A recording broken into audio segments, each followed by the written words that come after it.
बदतमीज बहू। सभ्यता से भरपूर शास्त्री परिवार की इकलौती बेटी मोहिनी को बचपन में ही पढ़ाई के लिए विदेश भेज देते हैं, जहां से वो सालों बाद ग्रेजुएशन पूरी करके इंडिया वापस आती है, जो अब संस्कार, सभ्यता, संस्कृति जैसी चीजों से कोसों दूर होती है। एक सुबह मोहिनी शॉर्ट ड्रेस पहने, कानों में हेडफोन लगाए जोर जोर से इंग्लिश गाने गाती हुई घर में घूम रही होती है। सुबह सुबह भगवान का नाम लेते हैं, राक्षसों की तरह चिल्लाते नहीं। पॉप्स, आपको अच्छे गाने की बिल्कुल समझ नहीं है, so take a chill pill. अरे मोहिनी, पापा से ऐसे बात करते हैं क्या? सारी तमीज भूल गई हो। ओह मॉम प्लीज, इतनी बड़ी भी कोई बात नहीं हुई, सो डोंट ओवर रिएक्ट। ऐसे ही दिन बीतते हैं जिसमें मोहिनी के तौर तरीके, रहने और बात करने का ढंग उसकी मम्मी पापा को परेशान करने लगता है। भला कोई मानेगा कि ये मेरी बेटी है? रीति रिवाज और संस्कारों से तो इसका दूर दूर तक कोई नाता नहीं, और अब तो लगता भी नहीं कि कभी होगा। अरे ऐसे कैसे नहीं होगा? लड़कियां सारे नखरे अपने माँ बाप को ही दिखाती है। ससुराल जाकर उन्हें सब कुछ करना भी पड़ता है और मानना भी। पत्नी की बात शास्त्री जी समझ जाते हैं और कुछ ही दिनों में अपने से भी ज्यादा धार्मिक परिवार में निखिल के साथ मोहिनी का रिश्ता पक्का कर देते हैं।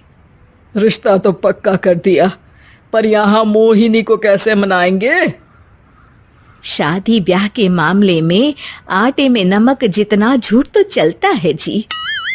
इसी तरह एक के बाद एक तिकड़म लगाते हुए दोनों मिलकर मोहिनी को शादी के लिए तैयार कर लेते हैं और मोहिनी निखिल की शादी हो जाती है, जिसके अगले दिन से ही मोहिनी दोबारा अपने पूरे अवतार में शॉर्ट ड्रेस पहनकर घर में घूमने लगती है। बहू को ऐसे देख सास की आंखें फटी की फटी रह जाती हैं।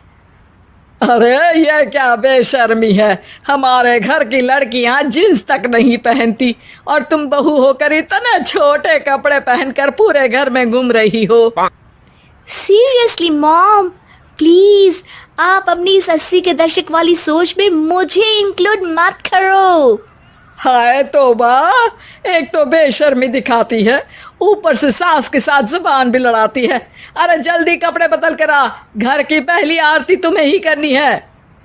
इतनी देर में निखिल भी वहां आ जाता है। माँ, पापा आने वाले हैं, पूजा का सारा सामान तैयार है ना? ये पूजा हमेशा मेरे बॉयफ्रेंड्स के पीछे पड़ी रहती थी और अब हस्बैंड के पीछे भी आ गई। मोहिनी की बातें सुन सास तो अपना सिर पकड़ लेती है, लेकिन निखिल किसी न किसी तरह उसे पूजा के लिए कन्विंस करके कपड़े चेंज करने के लिए भेज देता है, जिस पर पूजा खत्म होने के बाद वो एक बार फिर अपनी शॉर्ट ड्रेस में आ जाती है। बहू, ये क्या तरीका है? संस्कार नाम की कोई चीज है या नहीं?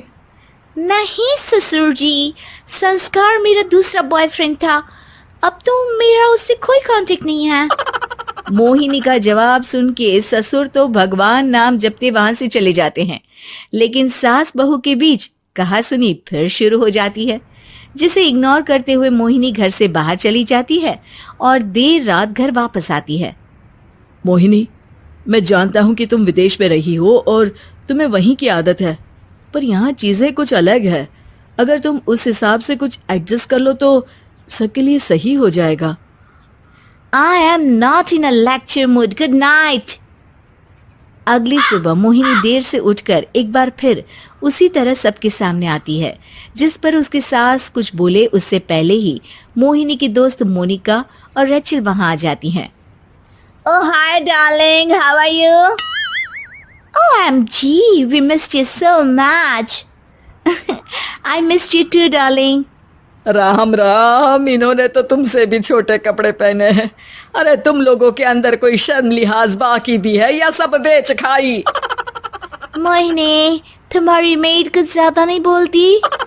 इस पर मोहिनी की दोस्त उसकी सास का मजाक बनाने लगती है, जिसे सुन निखिल उन्हें जवाब देते हुए कड़वे शब्द सुना देता है और वो सुन के वो दोनों तो मुंह बनाए वहां से चली जाती है, लेकिन गुस्से से लाल मोहिनी वहीं खड़ी निखिल को घूरती रहती है। घूर क्या रही हो? तुमसे शादी की ये सोचकर कि विदेश में पढ़ी लिखी हो, घर में कोई पॉजिटिव चेंज लाओगी, अपनी करियर के लिए एम्बिशियस होगी, पर अपने इस बिहेवियर से उस पढ़ाई के साथ साथ अपने मम्मी पापा के नाम को भी डुबो रही हो। अगर तुम्हें ऐसे ही हाल रखना है तो यहाँ रहने की कोई जरूरत नहीं है। निखिल की बातें सुनकर मोहिनी रोते हुए घर छोड़कर अपनी मम्मी पापा के पास वापस आ जाती है। ससुराल में सब कुछ ठीक तो है? वो अपने आप को समझते क्या है? मोहिनी पर चिल्ला रहे? मैं क्यों उसके इशारों पर चलूं? मैं अपनी लाइफ अपने तरीके से जीना चाहती हूँ और वो ना आप लोगों को मंजूर था और ना ही उन्हें है। तुम यहाँ नहीं रह सकती। अपने पापा की बात सुन के मोहिनी हैरान रह जाती है। हाँ, तुमने बिल्कुल सही सुना।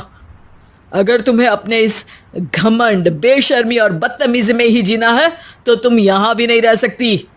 बेटी, मैं मानता हूँ हमारे यहाँ रीति रिवाज बहुत मायने रखते हैं और हमने उन्हीं के ओवरडोज से बचाने के लिए तुम्हें विदेश भेजा था। एक लड़की जो शादी करके घर और बच्चे संभालती है, उससे तुम अपने आप को ज्यादा समझ सको इसके लिए भेजा था। तुम उससे ज्यादा समझो और बनो, पर तुम तो किसी दूसरी ही ट्रेन में चढ़ गई बेटा।